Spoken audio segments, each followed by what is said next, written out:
Good morning to all of you. We will continue with our discussions on magnetostatics. Remember, in the last class we had discussed about magnetic fields produced by various current configurations, and towards the end we started looking at magnetic field produced by a very important element which is called the solenoid. So, let me recall, a solenoid consists of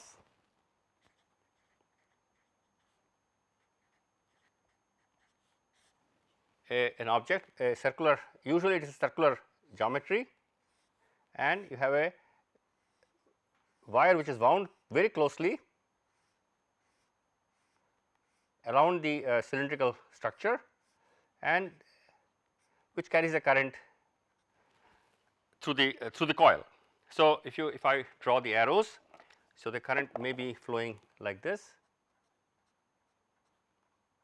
The same current flows through the entire all the wires of the solenoid, and as we have already seen, each current carrying coil in this will produce its own magnetic field, and the total magnetic field produced by this solenoid will be the sum of the magnetic field produced by all the current elements of the solenoid.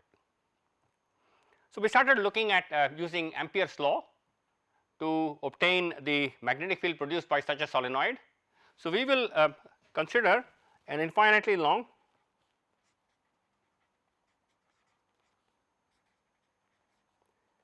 closely wound solenoid. Closely wound implies that the loops are circular in shape, but the loop is almost like in a plane. It is actually like a helix, it goes like this, but if they are very closely wound, I can consider each circle to be like a circular loop of wire, and I can neglect the dependence of current on the horizontal direction, and so the current flows through these loops and producing a magnetic field. So, we used first symmetry arguments to show that magnetic field cannot have any dependence on this coordinate. That means, it has to be the same at this point, at this point, at this point, inside the solenoid, outside the solenoid, everywhere. For the same position, there is no change in magnetic field as you move parallel to the axis of the solenoid. Also, if the windings are very close, then there can be no dependence on the angle of the. So, if I draw the solenoid like this here, and the coils are carrying current like this here, then there can be no dependence on this coordinate and there can be no dependence on this coordinate. That is, as you go around the solenoid, the magnetic field must remain the same if the winding is very close. That is not true if the winding is not very closely spaced coils, but in the general situation I will assume that the coil is very closely wound, which means that the magnetic field is independent of this coordinate, magnetic field is independent of this coordinate, and so magnetic field can only depend on the distance from the axis of the solenoid, which I call r. That is the only dependence on the magnetic field. Now, what about the components of the magnetic field? So, magnetic field will have components which are, one component can be along this direction, one component will be along this direction, and one component will be along the azimuthal direction. So, if I look from the top, this is my solenoid. So, there could be a component like this, there could be a component like this, and there could be a component in this direction. Now, we have used Gauss's law for magnetic fields and showed that this component has to be 0, Br has to be 0. We used Amperes law using an Amperian loop circling the solenoid and showed that this component is also 0. The only component that will survive is a component which is along the axis of the solenoid. The only component that survives is along the axis of the solenoid. So, if I call the axis of the solenoid as z axis, the only magnetic field component that survives is the Bz component, the z component of the magnetic field. Z axis is the axis of the solenoid, and so the only component that survives is Bz.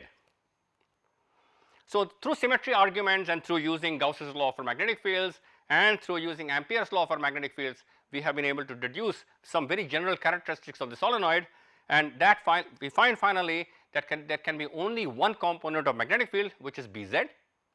Z is the axis of the solenoid, symmetry axis of the solenoid, and that can only depend on the radial coordinate, the distance from the axis of the solenoid. Now, using this we try to calculate how does the magnetic field vary with distance. So, we will now calculate what is the magnetic field produced by the solenoid. So, for that let me draw the solenoid here. So, I have the solenoid here, the current elements are coming up here, sorry, going down into the page, and the current is coming up towards me on the left side. So, the current is flowing like this, and this is my z axis. Now, what we have shown is that the magnetic field can only have a z component. Magnetic field can only have a z component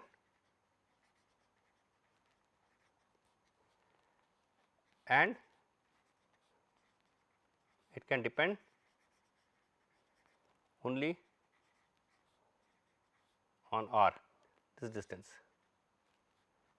It cannot have a dependence on z, it cannot have a dependence on this angle, it can only depend on r.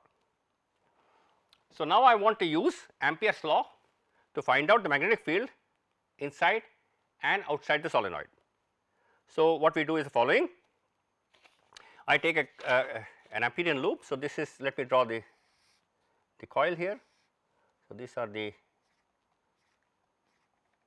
current carrying conductors, current coming out towards me here on the left side and current going into the page on the right side.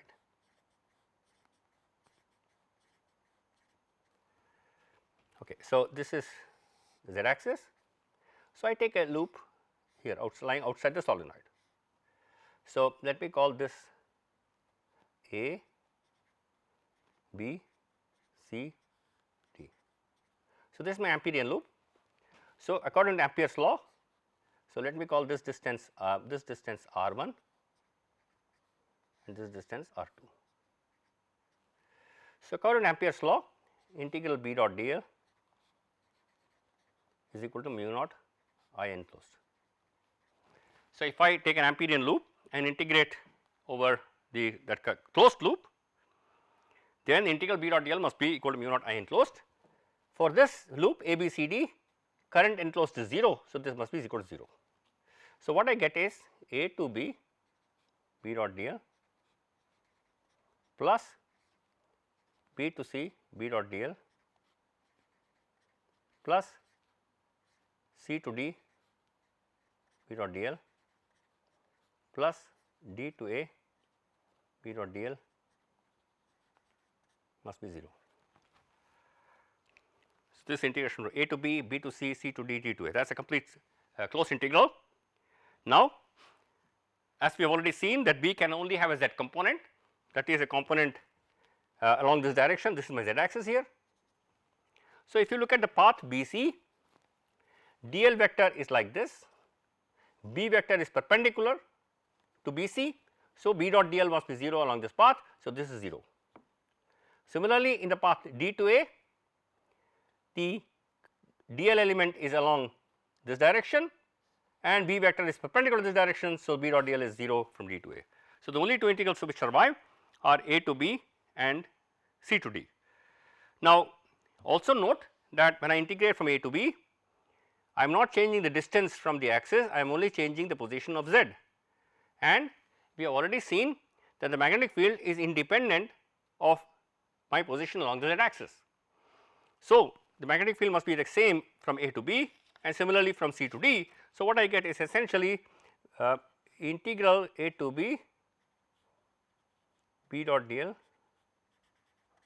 plus integral C to D, B dot dl is equal to 0, and this still tells me B at r1 into integral A to B dl plus B at r2 integral C to D dl must be equal to 0. That means, B at r1 integral A to B dl must be equal to B of r2 integral d to c dl. So, I have changed the direction of integration. So, a to b and d to c integration are over the same length. So, this implies b at r 1 is equal to b at r 2. So, what it implies is the magnetic field is independent of the distance of this point from the axis of the solenoid. So, magnetic field here is the same as magnetic field here. Now, if I let R 2 to infinity, then the magnetic field must go to 0 as I go at infinite distance from the solenoid. So, for R 2 tending to infinity, B of R 2 tends to 0, and because this equation is independent of R 1 and R 2, B must be equal to 0 for points outside the solenoid.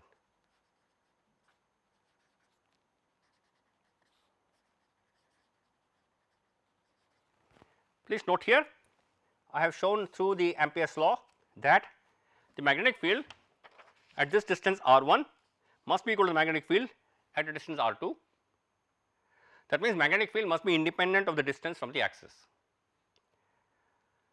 because R 1 and R 2 are arbitrary. I have not chosen any space. As long as both R 1 and R 2 lie outside the solenoid, magnetic field at R 1 and magnetic field at R 2 are equal. So, magnetic field must be independent of the distance from the axis outside the solenoid, and in the limit R 2 tending to infinity, I know that the magnetic field will tend to 0, and so magnetic field must be 0 everywhere outside the solenoid. Magnetic field must be 0 everywhere outside the solenoid. Now, I must still calculate the magnetic field inside the solenoid. So, for that what I do is the following: I take again the same solenoid here, the current element, the current is coming towards me on the left side, the current is going inwards on the right side.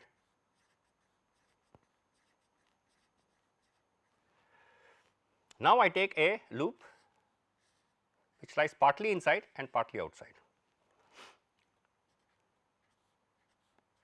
A, B, C, D. Now, let me assume that this length is L.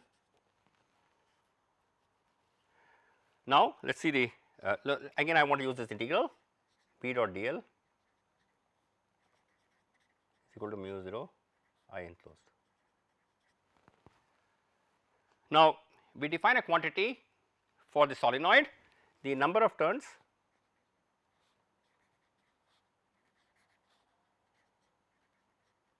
per unit length.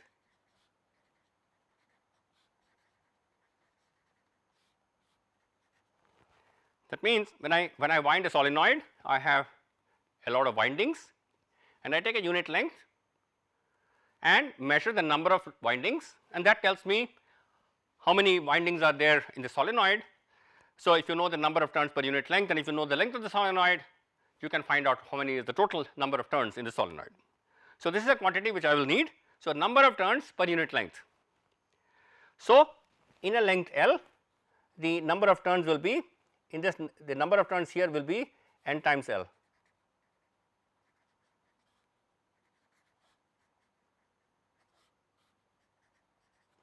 And each turn carries a current I. So, total current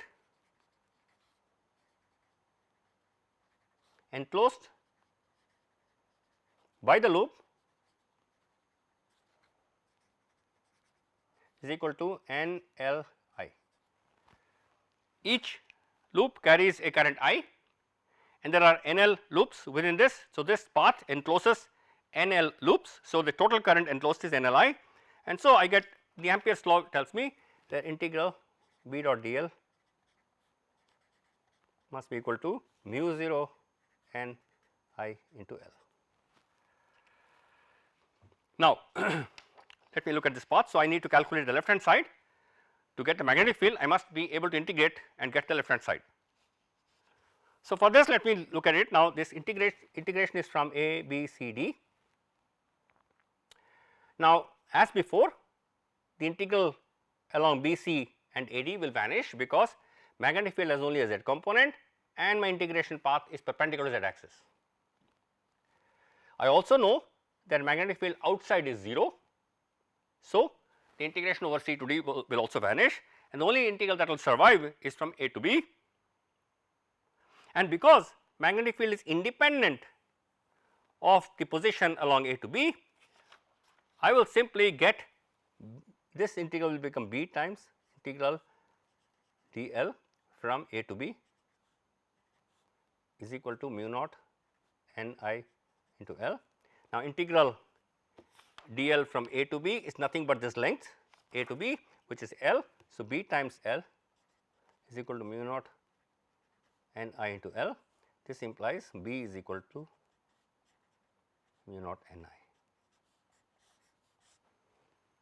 And I can write the magnetic field vector as mu naught n I into A cap, where let me draw the solenoid again. So, this is my z axis and the coils are carrying current like this. These are the coils.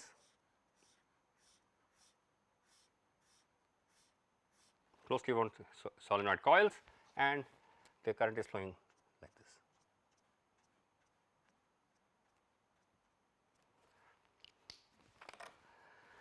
So, interesting to see that the magnetic field has no dependence on R within the solenoid.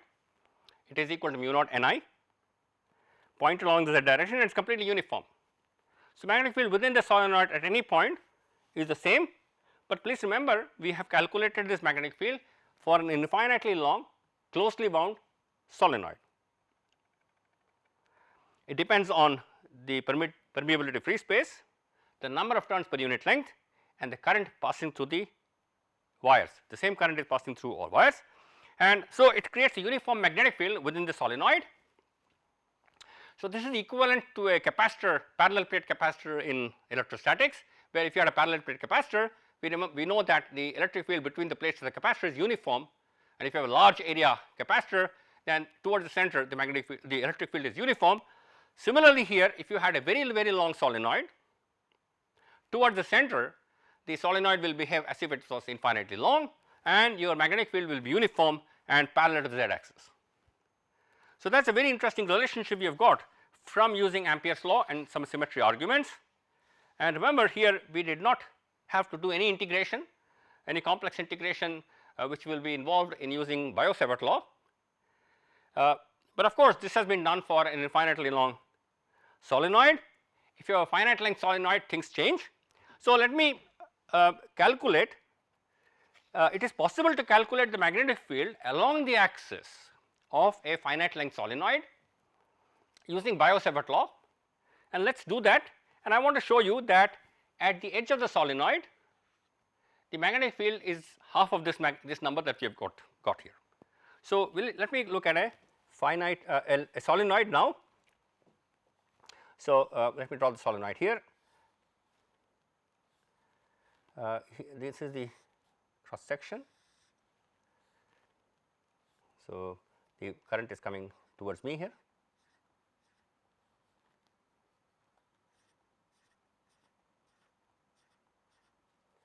Going in.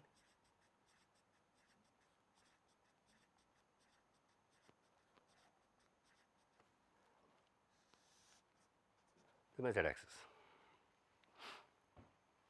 So, as you can see, the current is flowing like this, and the magnetic field will be towards z axis here. So, here I will calculate the magnetic field at this point at the end of the solenoid of a solenoid which has a certain finite length. So, let me call the length of the solenoid as capital L, and I will leave it here to calculate the magnetic field inside the solenoid. I will put a problem a little later. Okay. So, I want to use the Sebert law to calculate the magnetic field along the axis of a solenoid. Now, I will use this following expression that we had obtained before, that remember we had obtained this formula. So, if I had a circular loop of wire carrying a current I, the magnetic field along the axis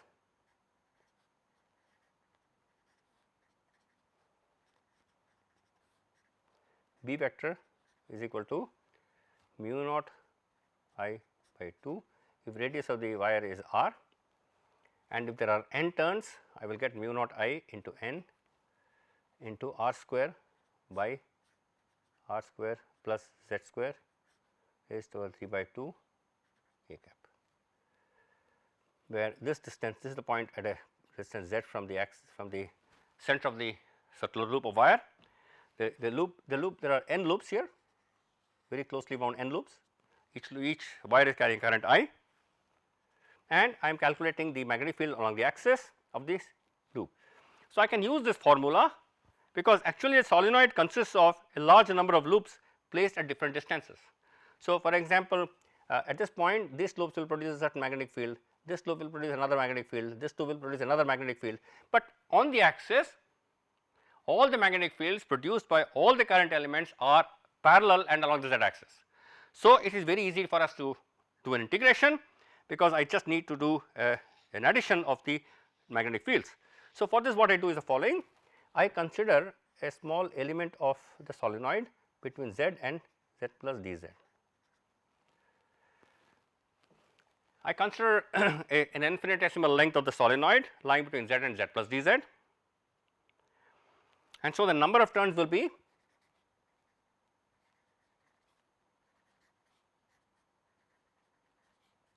number of turns per unit length into dz. So, here n is the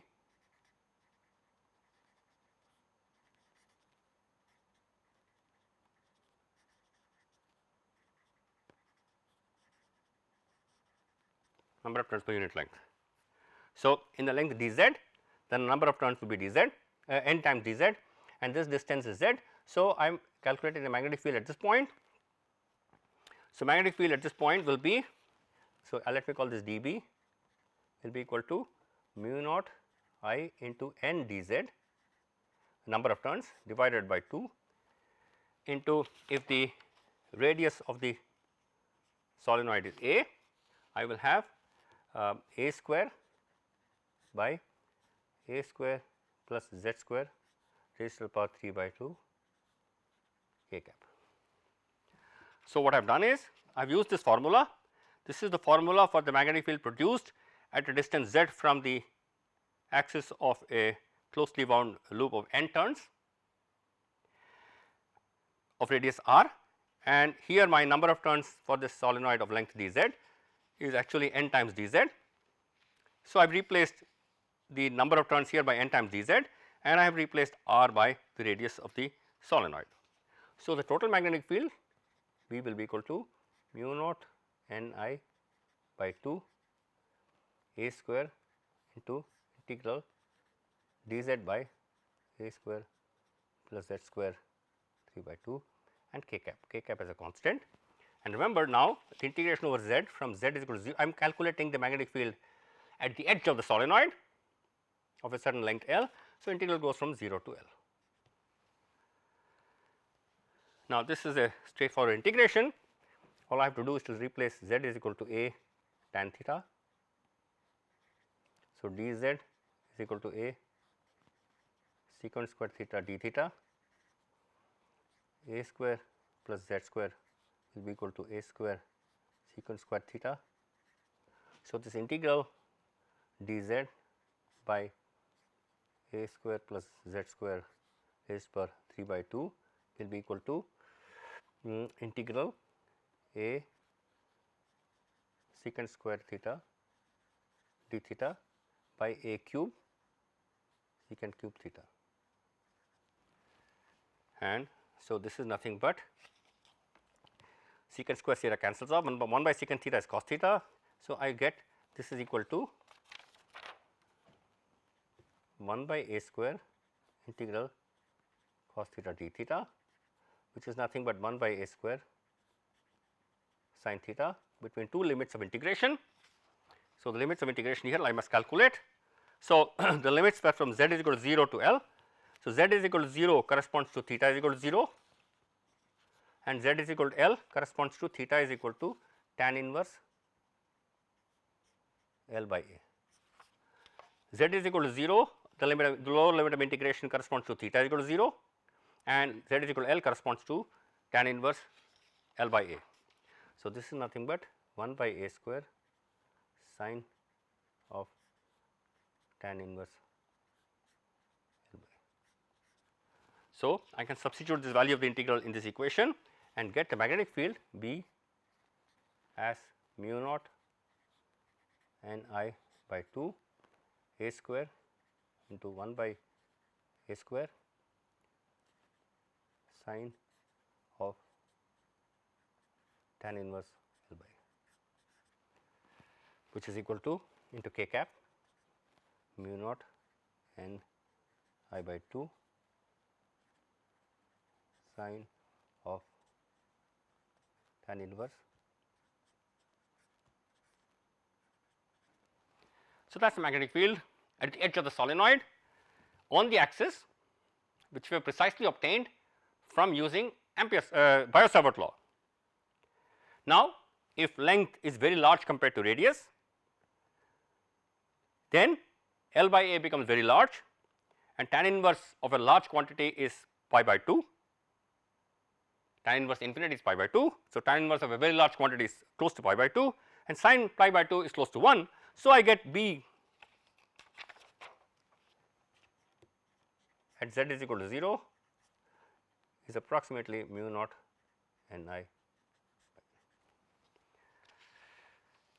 So, if I had a solenoid like this,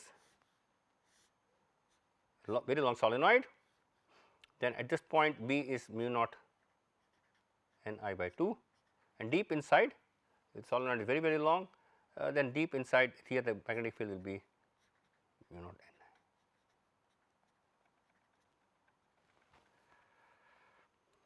So, the edge of the solenoid, this is on the axis.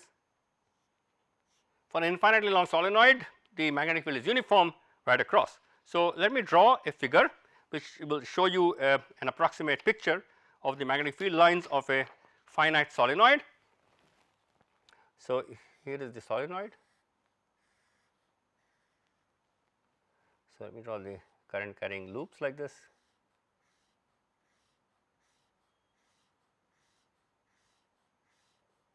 So, this is all current closely bound solenoid of finite length.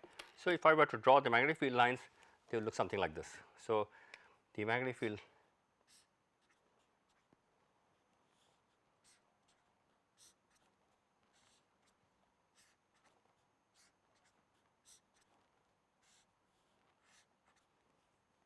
and then you have some fields coming out like this and some weak fields coming out like this.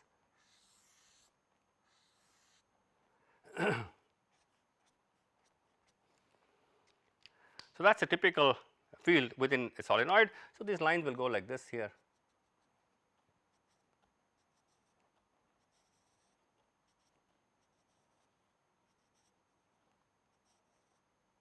So, as you can see here, the magnetic field lines are essentially pointing along the axis of the solenoid almost and being uniform within this solenoid. So, what we have seen is for a to calculate the magnetic field using Biot-Sebert law, we could do it on the axis of the solenoid. Off axis it becomes quite complicated. At the same time, we could use Amperes law for an infinitely long closely wound solenoid and get the magnetic field inside. And so, most typical solenoids can be approximated as reasonably long solenoids, and the magnetic field that we have got as mu naught n I by 2, mu naught n I is a reasonably accurate value. So, let me take an example.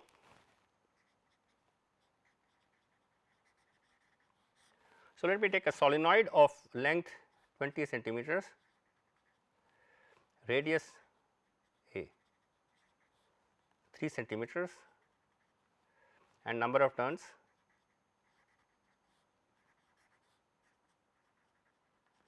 is equal to 500. So, total number of turns, this is the total number of turns. So, and current 5 amperes. So, the number of turns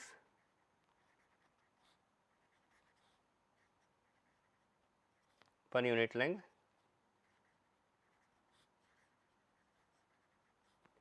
which is equal to 500 by 20, which is equal to 25 per centimeter, and B is equal to mu naught Ni, which is equal to 4 pi 10 to the minus 7 into 2500 turns per meter multiplied by 5 amperes, which is about 0.016 Tesla. So, this is close to the center,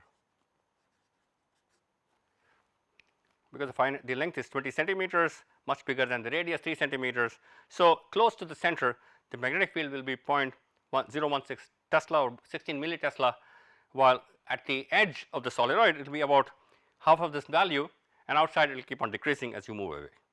So, that gives you a typical figure, an expression for the magnetic field, and gives you a number, numerical value of the kinds of magnetic fields we can obtain by passing current through the solenoid coil.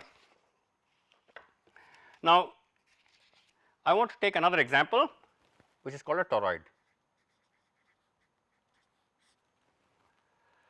So, a solenoid is a straight device, a toroid is another device in which I have a current carrying loop which is wound along the, it's a cylindrical this thing which is closing on itself, and it is called a toroid, and there are closely wound winding turns here. So, current enters from here and leaves out from here. So, that is a toroid. If the radius becomes very large, if the radius of the toroid becomes very large, it is almost a straight, it becomes towards an infinitely long solenoid. Now, we can again use symmetry arguments to show that the only component of magnetic field that will survive is the component along this direction. So, that means only this component of magnetic field will survive. So, here magnetic field can only be in this direction, magnetic field here can only be in this direction, if at all. So, there are other components like this component and the radial component just vanish, and once I have this, I can actually use Amperes law to calculate the magnetic field within and outside the toroid. So, if I take for example a loop, so let me draw the toroid in one plane here, that is the plane, and so let me take, so this is my toroid. So, there are coils coming towards me, there are current conductors here on the outside of this structure and on the inside of the structure.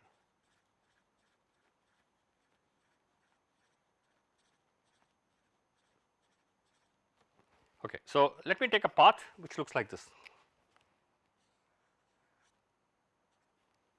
and there are one path, another path and a third path. So, this is I call path 1, path 2 and path 3, 3 paths.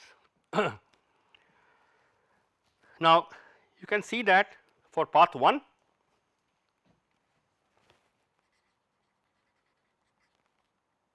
integral B dot dl must be 0, because path 1 does not enclose any current carrying conductor, and if the magnetic field has only this component and my integration is along this direction, this must be equal to nothing but B times, if the radius is r1, B times 2 pi r1 is equal to 0, which implies B is equal to 0.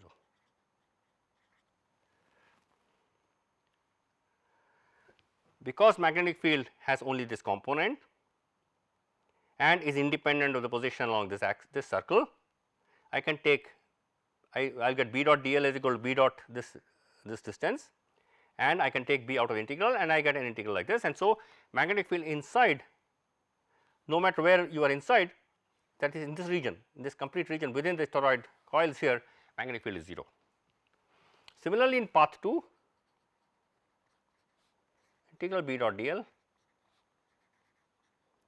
is equal to, now look here, there are coils which are with currents enclosed. So, let me assume the current is coming out towards me here and current is going here.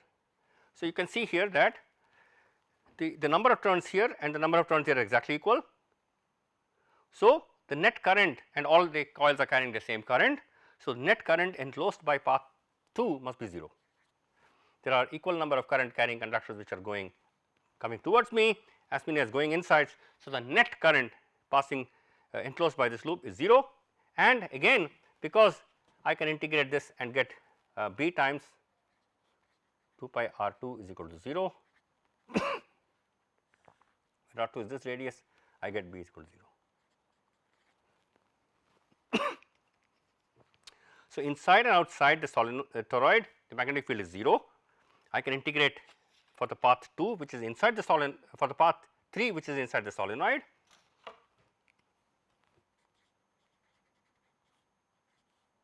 Integral B dot dl mu naught I enclosed which is equal to mu naught times. Now, if the total number of turns is n subscript t, I will get n subscript t into I, where n subscript t is the total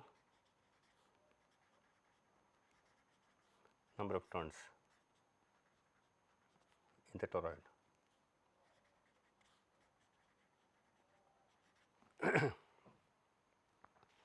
And again as before, because B has only this component and if the radius of this path is r, I will get B times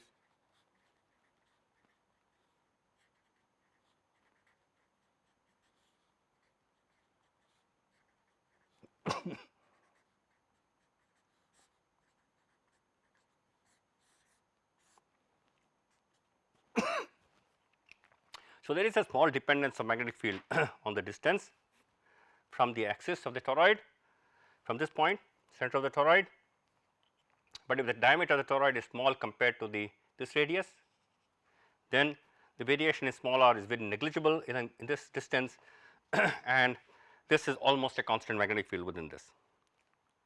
Also note that if capital R, if this radius becomes larger and larger, then within the solenoid this distance is negligible compared to capital R, and this will tend to n t by 2 pi r is the number of turns per unit length.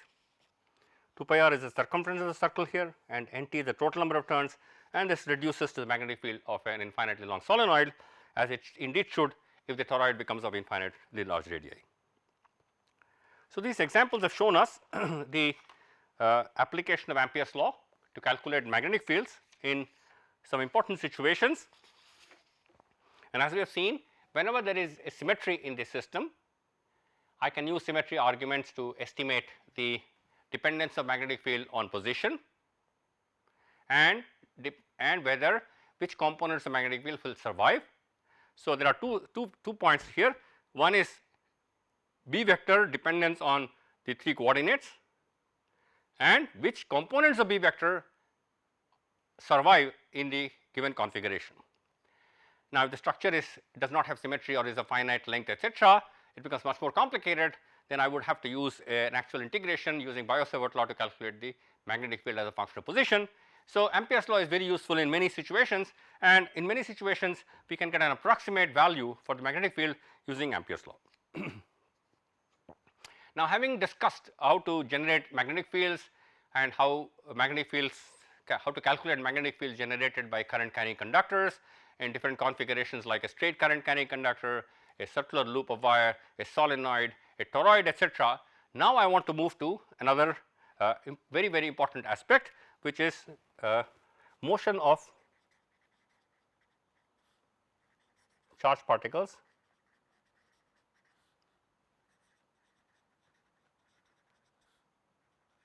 in magnetic field.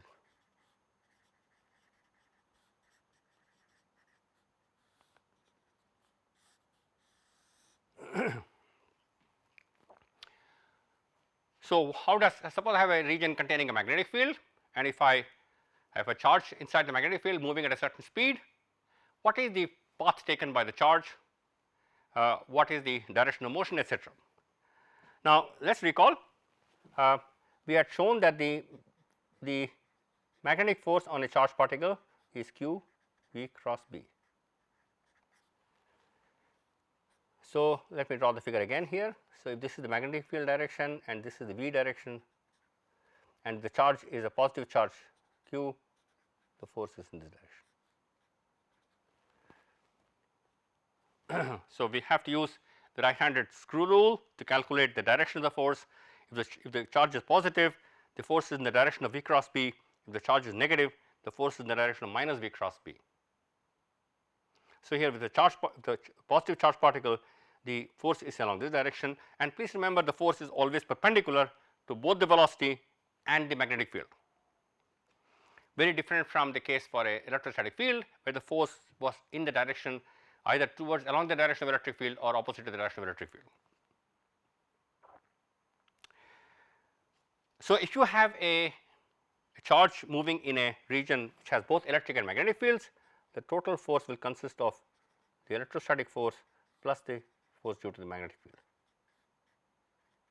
So, that is a more general relation for force acting on a charge. If the charge is at rest, of course, then the only force is the electrostatic force. So, even if there is a magnetic field within the region, if the charge is at rest, it has no magnetic force. If there is no electric field, there is the only force that acts is the magnetic force, which is q v cross b. So, suppose I take a region containing a uniform magnetic field and have a charge which is moving in that magnetic field. The force, because of the magnetic field, is always perpendicular to the velocity. So, the force cannot change the speed of the particle, because the force is always perpendicular to the velocity vector. The force cannot change the speed of the particle. It will accelerate the particle, but not change its speed. Please remember, acceleration is a vector and it depends on the rate of change of velocity with time, and that there can be acceleration without changing in speed. That is what will happen here. And so, if you have a magnetic field, let me say for example in this region, which is going into the page here, uniform magnetic field going into the page. So, if I have a particle which is a positive particle which moves like this. So, the force, it will be v cross b. So, v cross b downwards. So, the force will be upwards. So, it will change the direction of motion of the particle like this, and every time the force will go like this. So, the particle will execute a circular motion.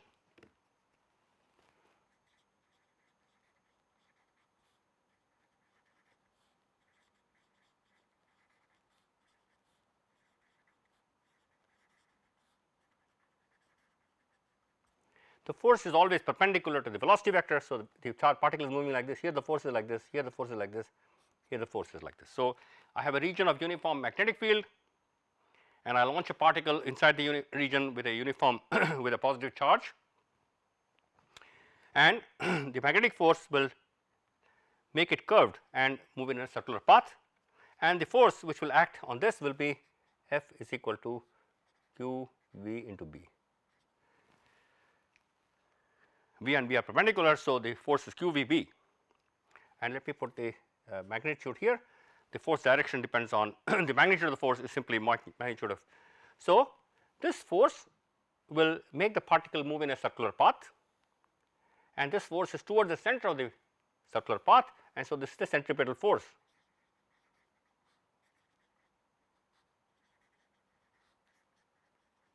Is equal to, we know that centripetal force is mv square by r. R is the radius of the path. So, this force, centripetal force, is provided by the magnetic field. So, I must have mv square by r is equal to mod q into b, which gives me radius as mv by q times.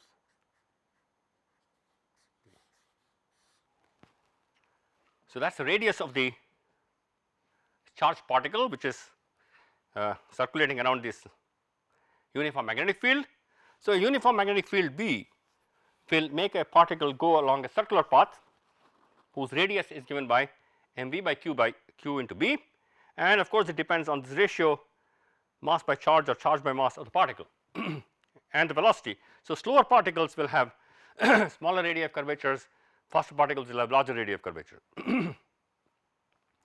Now, from this expression for r, I can calculate the angular velocity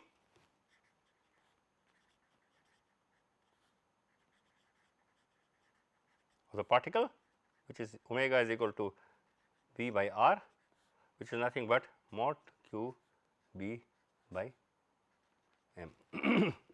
So, v is r is mv by qb. So, I substituted that and I get omega frequency is this, and I can define number of revolutions. So, the particle keeps on rotating in a circular path like this, and the number of revolutions per unit time will be f, which is equal to omega by 2 pi, which is equal to mod q b by 2 pi m.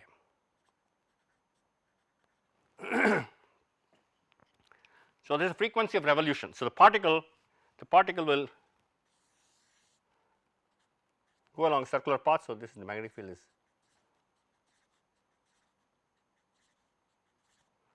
So, it keeps circulating along a path of radius r. The angular velocity is q b by m, and the frequency of revolution is simply given by mod q into b by 2 pi m, and this frequency is called the cyclotron frequency. We will come to this later, cyclotron frequency.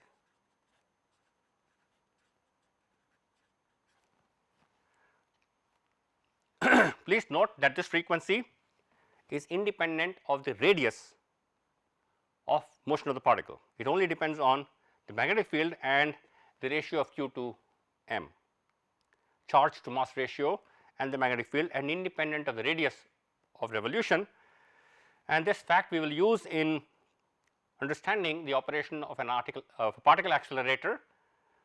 So, there are number of accelerators which are used to accelerate particles, and we will study an accelerator called cyclotron, which is used to accelerate charged particles and that uses this fundamental property of this motion in a magnetic field, which states that the frequency, that is the number of revolutions per second of this particle, is independent of the radius of the path that the particle is following, and it only depends on the ratio of q to m and the magnetic field, of course. Now, there are a number of applications which these forces, magnetic and electric forces, find. So, I will just discuss one or two interesting applications and one or two aspects which have led to discoveries earlier. The first one is Thomson's experiment.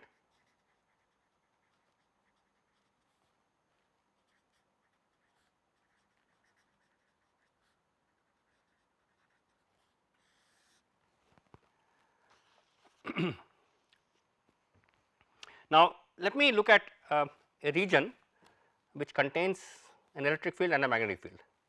So, let me say that I have a positively charged plate here, negatively charged plate here. So, the electric field is pointing downward, and let me assume that there is a magnetic field in this region, a uniform magnetic field pointing downward.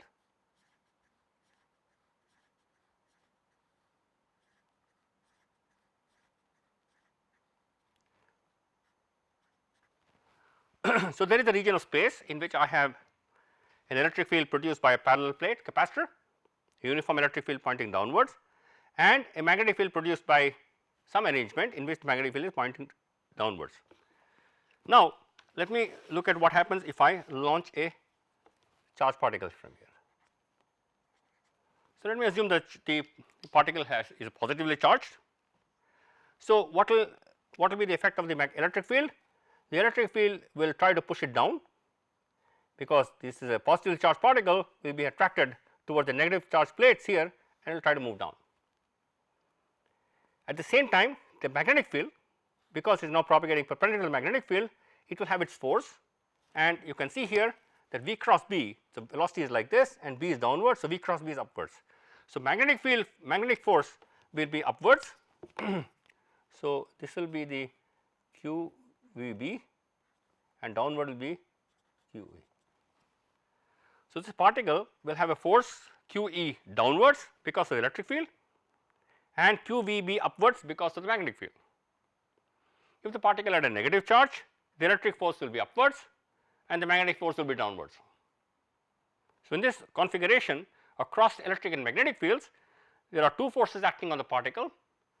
There is an electric force which is trying to push the charge towards one of the electrodes. Depending on the charge sign of the charge, it is either, if the charge is positive, this charge is being pushed down by electric field and pushed up by the magnetic field. And so, what will happen is, suppose the velocity of the charged particle is such that QE is equal to QVB, that is V is equal to E by B. If the velocity of the particle, the electrostatic field and the magnetic field satisfy this relationship, V is equal to E by B, then the charged particle will go undeflected straight, because then it has no net force acting on it, the electric force is exactly balanced by the magnetic force. So, I can use this very interesting concept to select particles, for example, of a certain velocity from a collection of particles. So, if I have charged particles with a certain velocity coming, I can use this to select particles of a known velocity. I can use this to, as Thomson did, he did an experiment to measure the charge to mass ratio of an electron, and I will discuss that in the next class. And a very interesting instrument which is based on this, which is called the mass spectrometer, which is also used as a principle to look at different isotopes in an element configuration, etc. And then we will use this to calculate, to look at some particle accelerators, primarily a cyclotron. So, let me leave a problem to you here.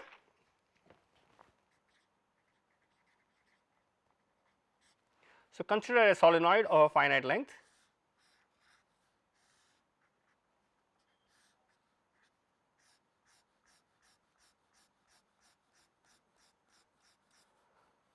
Z axis. So, calculate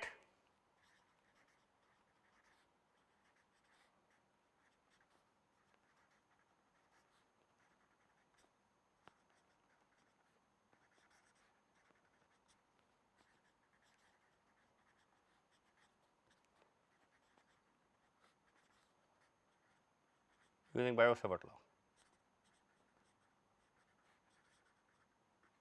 and plot a schematic of variation